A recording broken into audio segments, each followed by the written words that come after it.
Picture a young man asleep on a cold office floor he can no longer afford to rent. His first company is dying around him. He is 21 years old, and before long, he will leave town with one reel of film and almost nothing else. His name is Walt Disney. Most of us grew up with a version of this man. The cheerful mouse on the screen. The castle with the fireworks behind it. I grew up with it too, and assumed for years that was the whole story. It is not. Underneath the friendly version sits a harder one, and it turns on a single idea: ownership. Who owns the thing you make, and what becomes of it once you are gone? Walt learned that lesson at the worst possible age, and it shaped almost every choice that came after. He built his whole life on one private rule: own what you create, and never hand control to anyone else. The rule worked beyond anything he could have pictured, and yet the family that carries his name owns almost none of the company that bears it today. One of the Disney heirs now stands outside the gates and criticizes it in public, by name. So how does that happen? How does a man build something this large on a promise never to lose control, only to watch his own bloodline lose all of it? The answer runs through A Stolen Rabbit, a film that should have ruined him, a strike that broke something in him, and a secret buried under a Florida swamp. To understand it, we have to go back to that cold office floor. Chapter 1. The Boy Who Slept in His Failure. He grew up believing his best days were already behind him. Walter Elias Disney was born in Chicago in the winter of 1901. While he was still a small boy, the family moved to a farm outside Marceline, Missouri. Those few country years became the place he spent the rest of his life trying to rebuild. The orchard behind the house, the animals he treated like company, he was pulled away from all of it too soon. By 1911, the family had moved again to Kansas City, and the farm was gone. In the city, the work started early. His father, Elias, took on a newspaper route, and Walt was out on the streets by 3:30 most mornings, carrying papers through the dark before school. He said later that the cold of those mornings never fully left him. There was little money at home and not much warmth, and he looked for both in the one place that answered him, which was the drawings he made. When the First World War reached America, Walt was still too young to enlist, so he lied about his age and shipped out to France with the Red Cross, driving an ambulance after the guns had gone quiet. He came home sure of one thing: he wanted to draw for a living, and almost nothing else held his interest.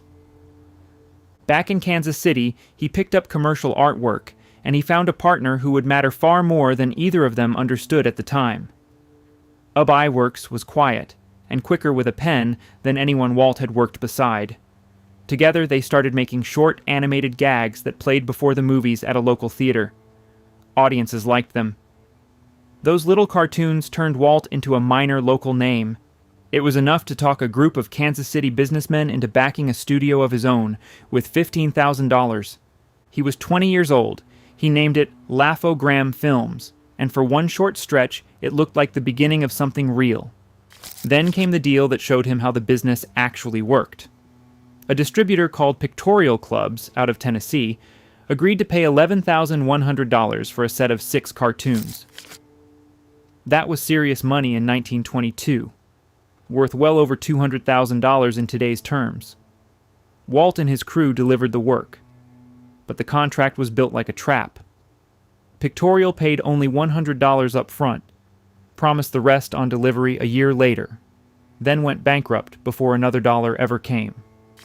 The studio could not survive it. With no money coming in, Walt could not pay his animators, and they left for steadier work one after another.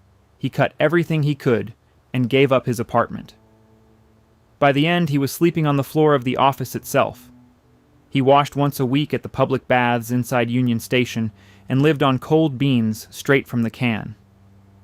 The same rooms that had recently held a working crew now held only him. Even then, he would not stop. A local dentist paid him $500 to make a short film about caring for your teeth. Rather than settle his debts with it, Walt put the whole sum into one last idea. He would drop a real little girl into a hand-drawn cartoon world and let the two share the screen. He filmed the opening of it, named it Alice's Wonderland, and bet that it would be enough to pull him out. It was not enough. In the summer of 1923, the studio went under for good, and it fell to iWorks to handle the wreckage of the bankruptcy. Here is the part I keep turning over. Walt Disney was 21, broke, and beaten twice by the same trade. Most people would have read that as a verdict and gone looking for a steady job. He read it as a reason to leave instead. So he sold his movie camera for a little cash and bought a one-way ticket to California. Into a worn cardboard suitcase, he packed the unfinished Alice reel and a few clothes. By the time he reached Hollywood, he had almost nothing to his name. No studio, no money worth counting. What he brought instead was one finished idea and a stubbornness that came close to foolish. It would take a second betrayal, a few years on and far more personal than a broken contract, before that stubbornness set into the rule that built an empire. Chapter 2. The Rabbit He Lost. The meeting was supposed to be a celebration. In February of 1928, Walt Disney walked into an office in New York, expecting to leave it richer. He was 26 now, and the hard Kansas City years were behind him. He had a hit. After everything, he finally had a hit. To understand why that room mattered, you have to back up a few years. When Walt reached California in 1923, he was not entirely alone. His older brother Roy was already there, recovering from tuberculosis, and the two of them set up a small studio together. Roy minded the money, and Walt minded the pictures. It was a partnership that would hold for the rest of their lives. Their first real success was a series called the Alice Comedies, which finally made the trick work that Walt had gambled on back in Kansas City. A real little girl, dropped into a drawn cartoon world. The films were distributed by a New York woman named Margaret Winkler, and then by her husband, a sharp operator named Charles Mintz, who took over the business after they married. By 1927, the Live Girl idea had worn thin, and Universal Pictures wanted a new cartoon star. They asked for a rabbit. Walt and iWorks gave them one and called him Oswald the Lucky Rabbit. Oswald caught on almost at once. There were Oswald toys and Oswald candy in the shops, the first merchandise to carry a character Walt had made. For the first time, he had built something the whole country wanted. So he went to New York to ask Mintz for the money to make the cartoons even better. The pay then was $2,250 per short. He expected to come home with a raise. Mintz offered him a cut instead, $1,800, about 20% less than before.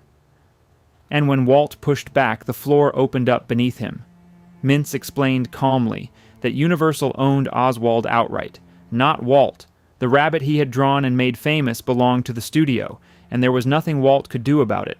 Worse, Mintz had spent months quietly signing nearly all of Walt's animators to new contracts of his own.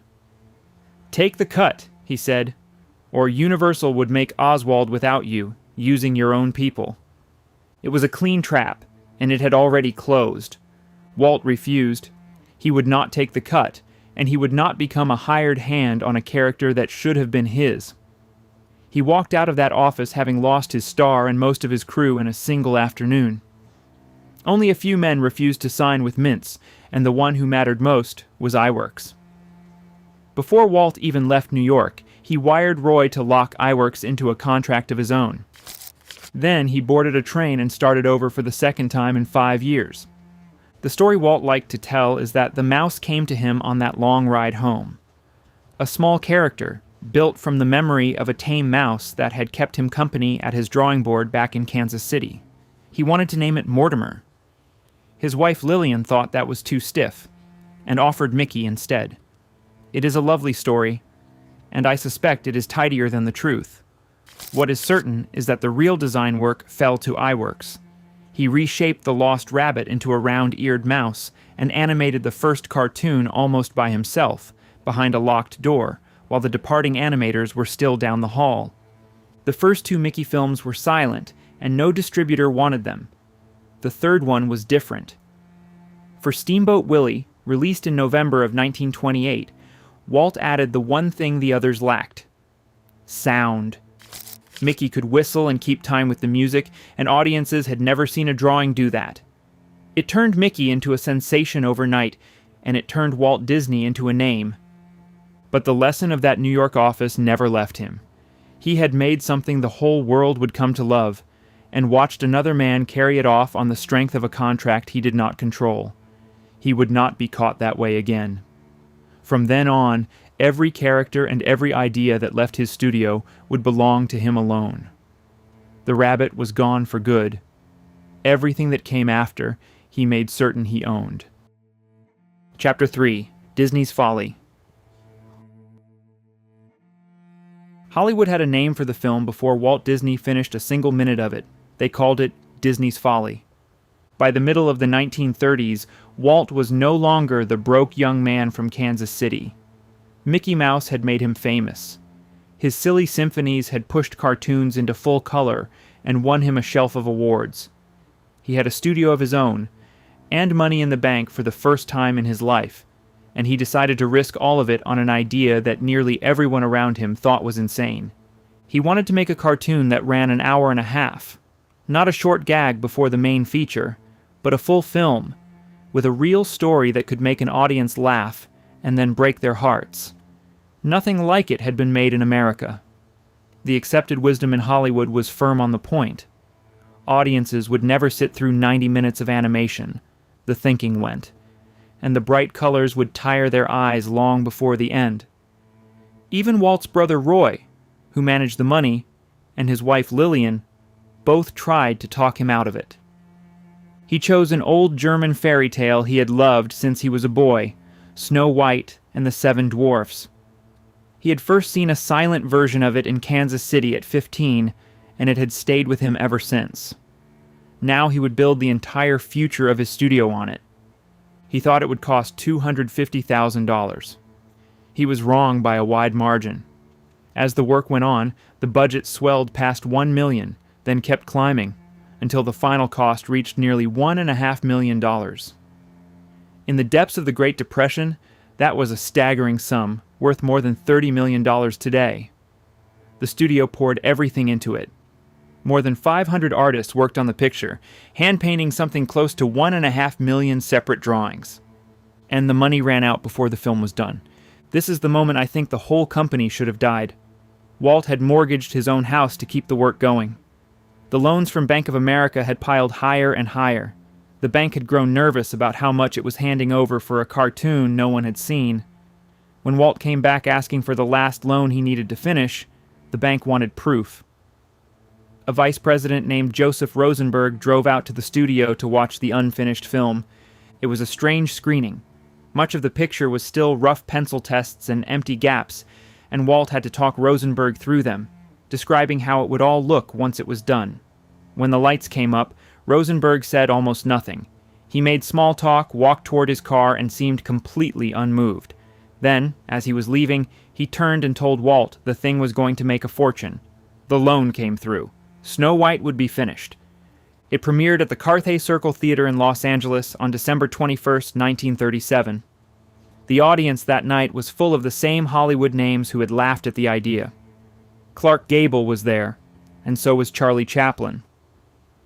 By the time the dwarfs gathered around Snow White's glass coffin, grown men in the seats were crying, and when it ended, the room rose to its feet. The verdict came in fast. Snow White became the highest-grossing film of 1938.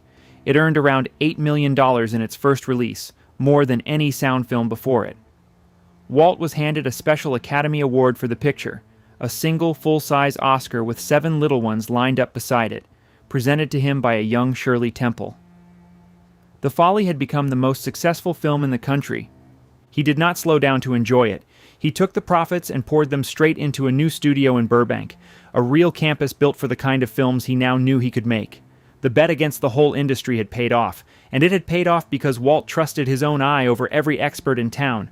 That instinct would carry him a long way. It would also, before much longer, cost him something he never saw coming. Chapter 4: The Strike That Broke the Family. Somebody built a guillotine and carried it to the picket line. It was a prop. the work of people who built things for a living, and it stood on the sidewalk outside the Disney studio in the early summer of 1941.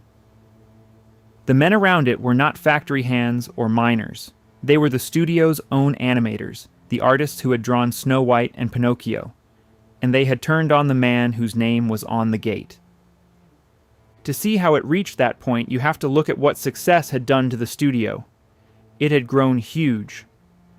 The Burbank campus was a clean, modern lot, with a restaurant and a gym the older hands still talked about. But the two features that followed Snow White, Pinocchio, and Fantasia both lost money. And when the war closed off Europe, the studio lost about half its market almost overnight. Walt was quietly going broke, and he did not tell his artists. Admitting weakness, he seemed to feel, would only make things worse. Beneath the new buildings, resentment had been gathering for a while. The pay gap between the top animators and the young artists who inked and painted the cells was enormous. A share of the profits had once gone to the staff as bonuses, and Walt had quietly ended it. Perks at the new studio were handed out by rank. To Walt, none of this was a problem. It was his studio, built on his risk, and he believed the people in it should be grateful. So when the Screen Cartoonists Guild came to organize the place, he refused to deal with them, and pointed instead to a company union he controlled himself. In February, he called more than 1,000 employees into the studio auditorium and told them, in so many words, that they had it good and would need to work harder. Many of the younger ones walked out of the room calling it a sob story. What broke it open was personal. Art Babbitt was one of Walt's highest-paid animators, the man who had created Goofy and animated the Wicked Queen in Snow White. He had everything to lose, and he led the union drive anyway because he believed the artists below him deserved better. Walt took it as a betrayal from inside his own house. He fired Babbitt along with more than a dozen other union members, and the next day, the 29th of May, the studio walked out. About half of the 1,000 artists went on strike. The signs they carried were sharp and funny, the work of people who drew for a living. One showed Pinocchio and read, "There are no strings on me." On the first morning, Walt had the picket line photographed and the pictures enlarged, so that every man who crossed knew he had been seen and counted.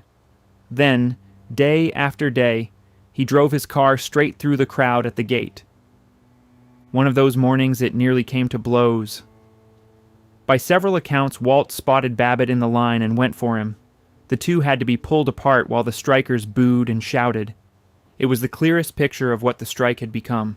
Not a negotiation, but a falling out between men who had once worked side by side. The pressure came at Walt from every side. Technicolor refused to process his film, and printers would not run the Mickey Mouse comic strip. The wider labor movement called for a boycott of everything the studio made, and in the middle of it the artist slipped a quiet revenge into Dumbo, the film then in production. A troupe of circus clowns marches off singing that they are going to hit the big boss for a raise. The clowns are still in the picture today. Walt did not win. President Roosevelt sent a federal mediator who sided with the union on every point. Worn down, nearly broke, and pushed by the government to leave on a goodwill tour of South America, Walt let the studio settle while he was away. The guild was recognized. The strikers came back. The younger artists got their raises and a 40-hour week. For many of them, it was the first time their names ever appeared on screen at all. I do not find a clean villain in this story. The artists had real grievances and a legal right to organize, and they won because their case was strong. But it is just as true that something in Walt went cold on that picket line. The studio he had built had felt to him like a family, and the family had turned on him in public, using cartoons he had paid for. He never fully forgave it. The bitterness hardened into something worse. He took out an advertisement in the trade papers blaming the strike on communist agitators. Years later, in 1947, he sat before Congress and named the strike as communist work, testimony that helped feed a blacklist that ended careers. Many of the artists he lost scattered to other studios and never came back, and Walt came away more guarded than before. He had spent his whole life learning never to let anyone take control of what was his, and now he began to turn toward a different kind of project. A world he could build from nothing and run alone, where no one could ever walk out on him again. Chapter 5. Black Sunday. On a Sunday in July of 1955, more than 28,000 people poured into a park built to hold about half that many. It was supposed to be a controlled event. Walt Disney had sent out around 15,000 invitations to the opening of Disneyland, his new park in Anaheim. It was an invitation-only preview, the one the park still counts as its first day. The guests were mostly studio workers and reporters, but the tickets were easy to copy, and counterfeits flooded the gates. One man propped a ladder against the back fence and charged people $5 to climb over. By early afternoon, the place was nearly twice as full as it was ever meant to be, and almost nothing was ready for them. To understand why this day mattered so much to Walt, you have to remember where his head had been. After the strike, he had grown tired of a business full of people who could organize against him or own the things he made. He wanted something else. A place he could build from the ground up and control to the last detail, where no partner held the rights and no crew could walk out. He used to sit on a bench on Saturdays while his daughters rode a carousel. The parks of the day struck him as grubby, and he thought there ought to be a clean one where parents and children had fun together. Disneyland was that idea made real. Almost no one wanted to fund it. Roy thought it was a distraction, and the bankers saw a rich man's hobby. So Walt raised the money himself. He borrowed against his own life insurance. And he made a deal with the television network ABC. The network put up about $5 million in exchange for a weekly Disney show, a program that spent a full year advertising the park before it had even opened. The whole thing cost around $17 million and was thrown up on 160 acres of orange grove in a single year. That kind of speed leaves marks. And on opening day, every one of them showed. The asphalt on Main Street had been poured that morning and was still soft. Soft enough that women's heels sank into it as they walked. A plumber's strike during construction had forced Walt into a brutal choice, working restrooms or working drinking fountains, and he had picked the restrooms. As he reportedly put it, people could buy a drink, but they could not pee in the street. So on a hot afternoon, with close to 30,000 bodies inside, the fountains stood dry and the drink stands ran out.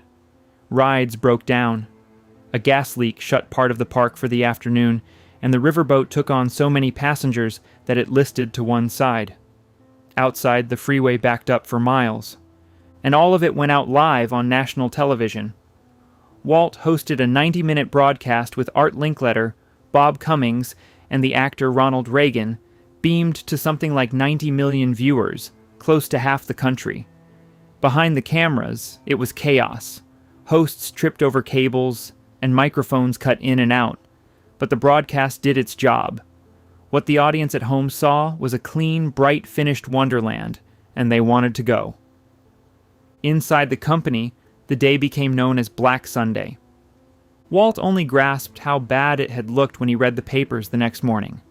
One columnist accused him of skimping on water fountains to sell more soda.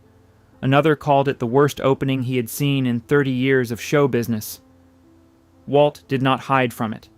He called the reporters back himself and set about fixing the park piece by piece. Within weeks, the crowds were back, paying their own way this time, and they kept coming. By any honest measure, Disneyland worked, and it changed what an American family did on a day off. There is an irony in it I have always liked. Walt had built Disneyland to be the one place in the world that answered only to him. No union, no distributor who owned the rights, just his vision built exactly as he wanted it, down to the color of the fences. And on its very first day, the thing he could not control was nearly everything. The crowds forced their way in, and the ground stayed soft under everyone's feet. He had finally built his perfect world, and it spent its opening day reminding him that no world is ever fully under one man's hand. Disneyland gave Walt the happiest decade of his life. The park was a hit, the company was thriving, and his name had become a household word across the country. But there was one force he could not wall out or buy his way past, and it was already at work inside him. Chapter 6. The Walnut in His Lung. The X-ray showed a shadow on his left lung about the size of a walnut. It was the early part of November, 1966. Walt Disney had gone into St. Joseph Hospital in Burbank, just across the street from his studio, complaining of pain in his neck and his leg. The lung was not what he came in for, but it was the thing that would kill him. He had smoked all his life, unfiltered cigarettes mostly, sometimes a pipe. For years, his staff could tell he was coming down the hall by the sound of his dry, hacking cough. Now the cause of it sat plainly on the film. The surgeons opened his chest and took the whole lung. The tumor was cancer, and it had already spread to his lymph nodes and beyond. The doctors knew he did not have long. He did not stop working. He left the hospital and went back across the street to the studio. His last good days went to the thing that had taken hold of him, a project down in Florida.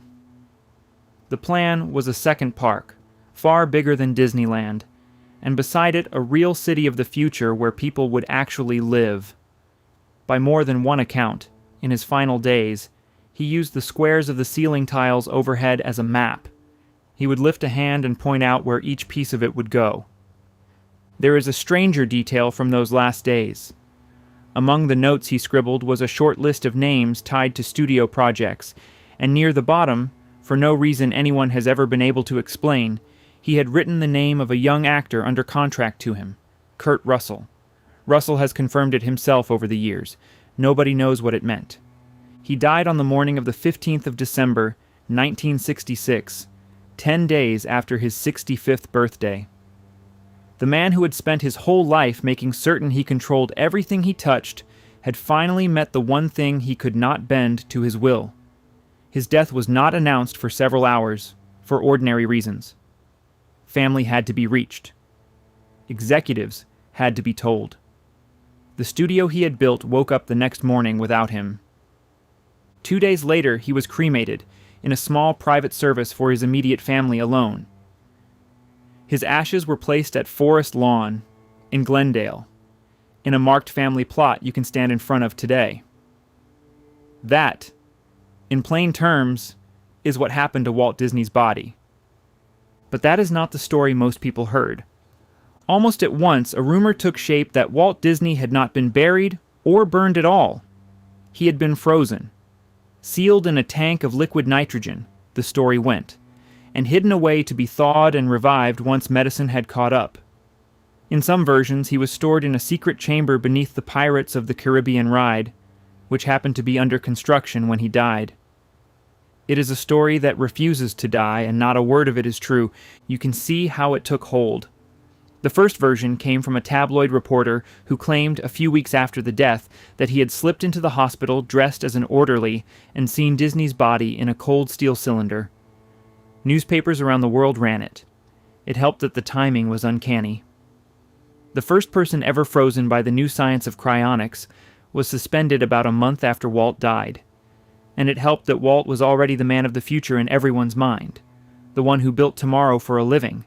If anyone was going to cheat death with a machine, surely it was him. 2 later biographies repeated the claim and gave it a long second life, though both were picked apart for sloppy sourcing.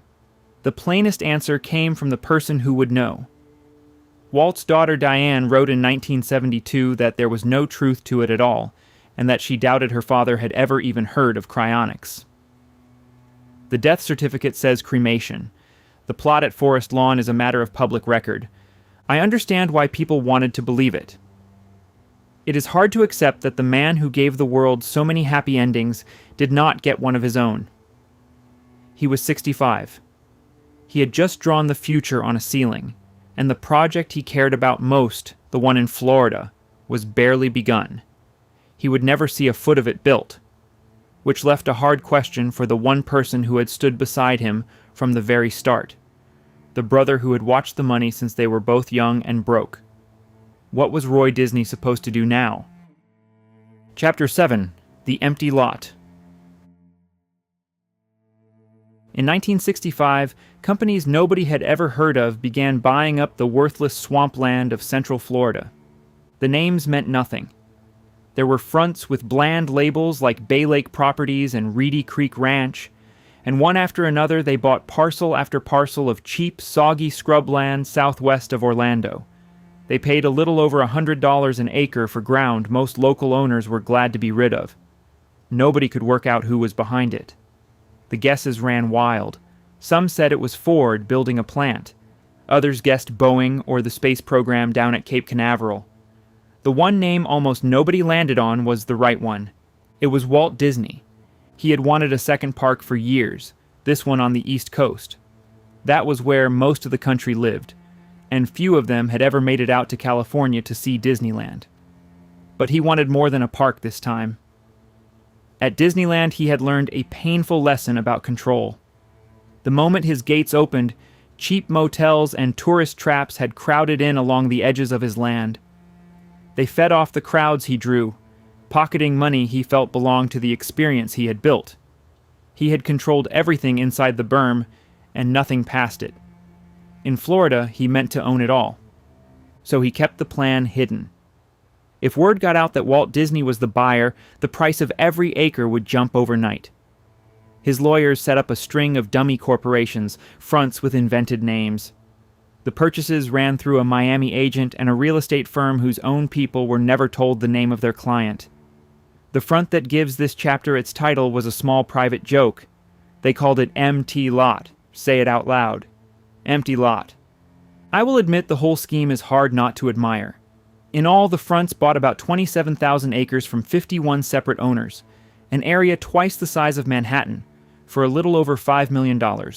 Walt paid roughly $80 for his first acre. By the time the secret broke, he was paying $80,000 for the last. And the secret did break.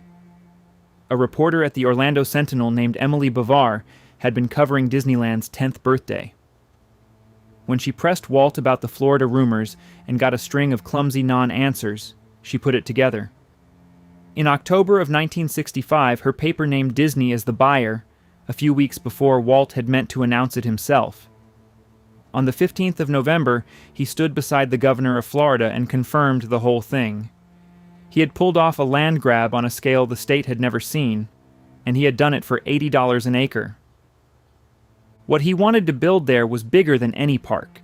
The Magic Kingdom would come first and pay the bills, but the real dream was a thing he called Epcot, an experimental prototype community of tomorrow.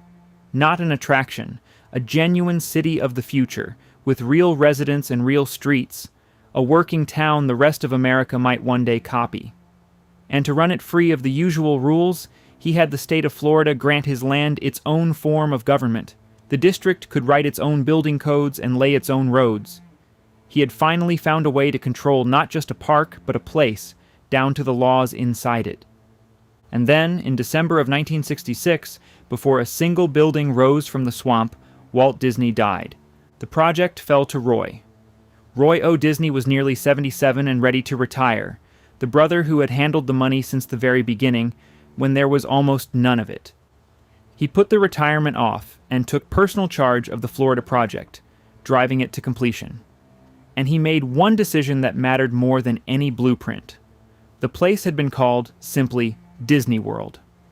Roy insisted it be renamed Walt Disney World, so that no one who ever passed through the gates would forget whose dream it had been. It opened on the 1st of October, 1971. Roy stood at the dedication and read the plaque himself. Then, 10 weeks later, on the 20th of December, Roy Disney died of a stroke. One brother had dreamed it, the other had built it, and within 5 years, both were gone. If you visit Walt Disney World today and look up at the windows along Main Street, you will find the names painted there. MT Lot, Reedy Creek. The fronts that bought the swamp kept on as a quiet thank you. It is the last thing the two brothers built together, and it closes the part of the story they were both alive to shape. From here on, the company they had carried up from nothing would belong to other people. And other people, it turned out, had very different ideas about what to do with it. Chapter 8, The Raiders at the Gate. By the early 1980s, the Walt Disney Company had become a sleepy giant, living off a dead man's name. The founders were gone, and so was their nerve. The films coming out of the studio were thin and forgettable. The parks still made money and the old movies still sold, but the company was being run carefully, almost timidly, by men who seemed afraid of doing anything Walt would not have done. Walt's son-in-law, Ron Miller, was in charge, and the magic had gone quiet. On Wall Street, that combination spelled opportunity. Here was a company sitting on a fortune it barely seemed to notice. The film library alone was worth more than the whole stock was priced at. And that was before you counted the land in California and Florida, or the 2 parks that printed money. To a certain kind of investor, Disney did not look like a beloved institution. It looked like a discount. The man who moved first was a corporate raider named Saul Steinberg. In 1984, he began quietly buying Disney shares until he held about 11% of the company, then made his intentions plain. He offered to buy nearly half of it, or to swallow the whole thing, and either way the plan was the same. He would break Disney into pieces and sell off the film library and the land to whoever paid the most. The studio that Walt built would be carved up for parts. Disney panicked. It went on a hurried buying spree of its own, snapping up other companies just to make itself too big and too expensive to swallow. It did not work. Steinberg kept coming. So the company did something that still leaves a bad taste. It paid him to leave. In a deal that summer, Disney bought back Steinberg's stake for around $325 million, handing him a profit of roughly $30 million for a few months of menace. There is a word for this, greenmail. And I would say it is finance at its ugliest. To raise the cash, Disney borrowed over $1 billion. It came out of the whole affair more than $800 million in debt, with its own shareholders furious and its stock sliding. The payoff saved Disney from Steinberg, but it left the company bleeding and exposed, and the other raiders could smell it. That was when the family stepped in. Roy E. Disney, Walt's nephew and the son of the brother who built Walt Disney World, had walked off the board months earlier in frustration with how the place was being run. Now he came back with allies. He brought in a wealthy Texas family, the Basses, as friendly investors. Together with them and a sharp advisor named Stanley Gold, he gathered enough shares to take real control of the company's fate. In September of 1984, they forced Ron Miller out and went looking for someone to run the place. What they found was a pair of outsiders. Michael Eisner, a brash programming executive from Paramount, took over as chairman and chief executive.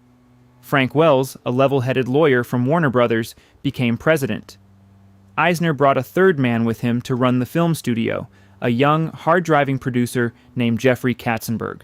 For the first time since the brothers founded it, the Walt Disney Company would be run by men who had never met Walt. They owed nothing to his memory, and they had been hired precisely because they were willing to change everything. The company had been pulled back from the edge, but the price of survival was that the name on the building no longer matched the hands on the wheel.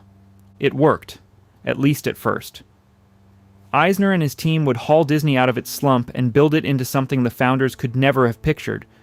But the deeper story of the next 20 years is not really about the movies or the money. It is about control, the same thread that ran through Walt's whole life, and about what happened when the one Disney still in the building decided he wanted it back. Chapter 9.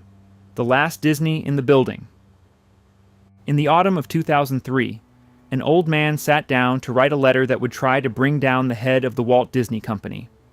The strange part is that he was the same man who had put him there. His name was Roy E. Disney. He was Walt's nephew, the son of the brother who finished the Florida park, and by now he was the last member of the founding family with any real power inside the company. 20 years earlier, he had been the one who rescued Disney from the raiders and handed the keys to Michael Eisner. Now he wanted them back. For a long time, that would have sounded like madness, because for a long time Eisner was a hero. He arrived in 1984 and pulled off a turnaround that stunned Wall Street.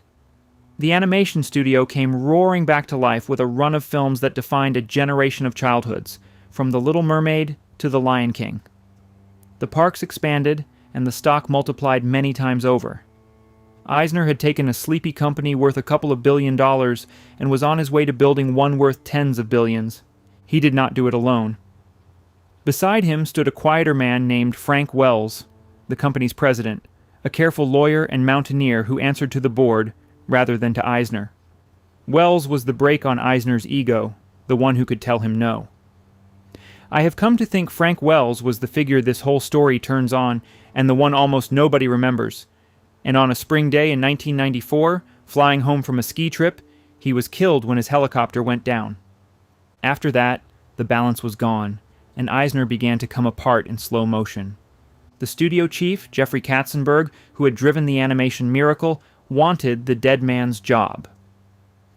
Eisner would not give it to him, and Katzenberg walked out to start a rival studio, DreamWorks, with Steven Spielberg and David Geffen.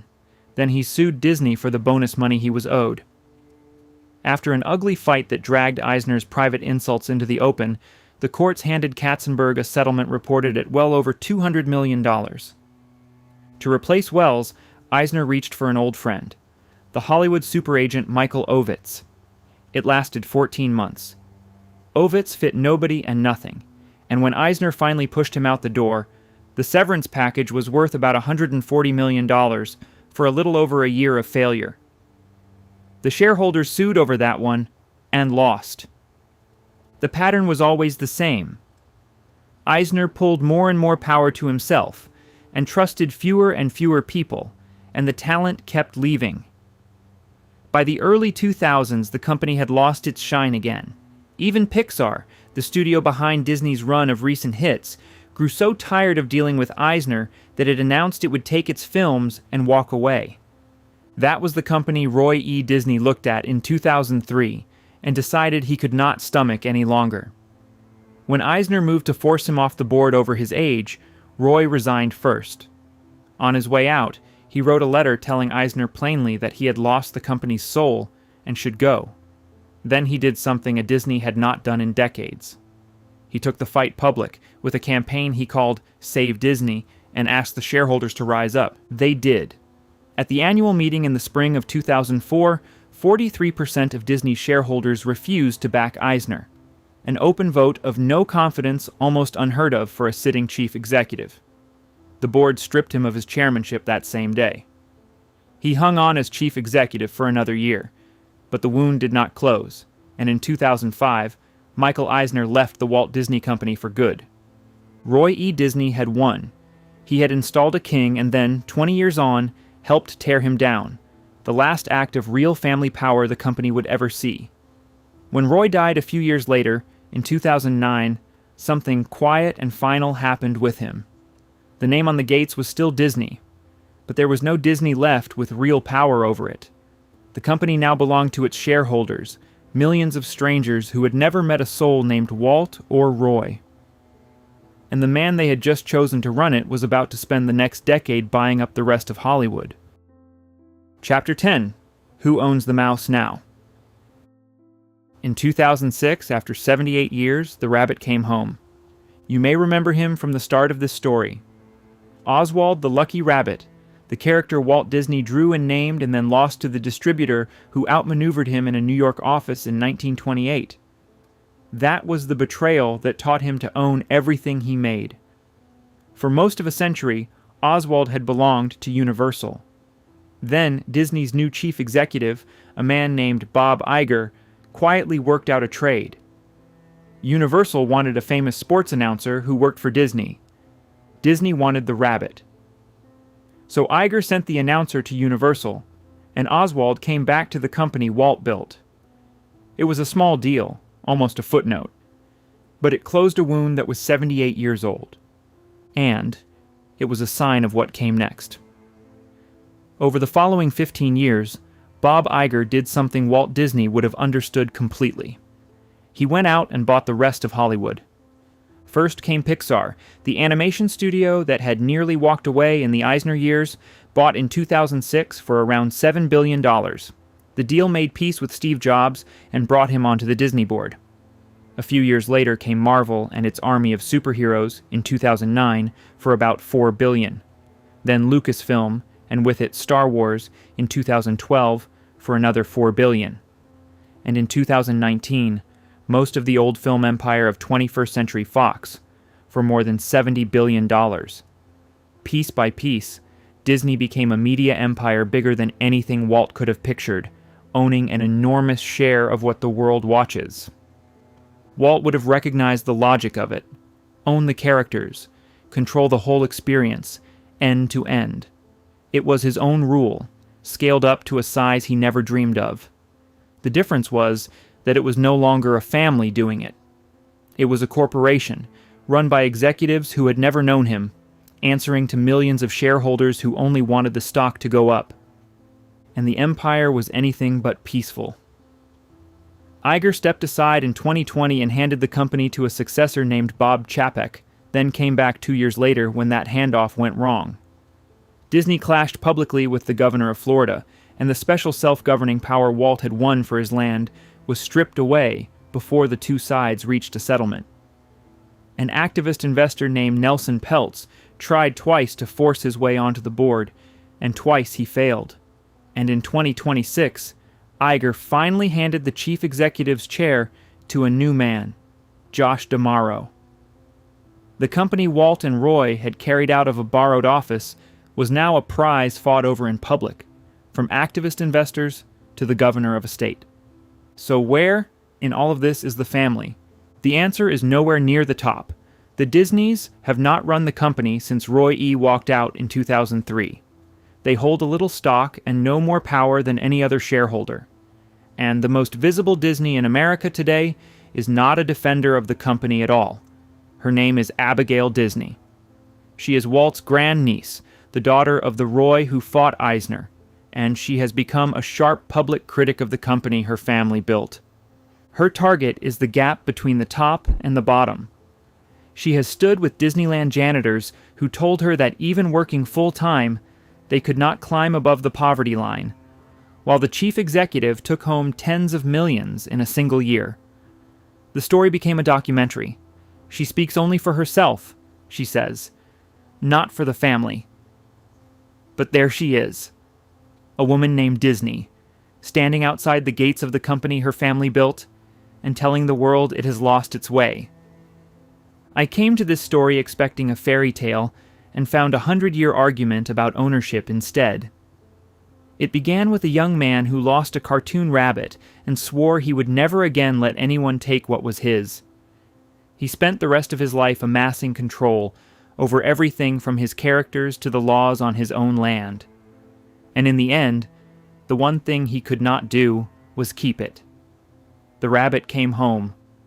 The family did not. Walt Disney built a kingdom on the promise that he would never lose control of it. And the final truth of his story is that control was the one thing he could never hand down.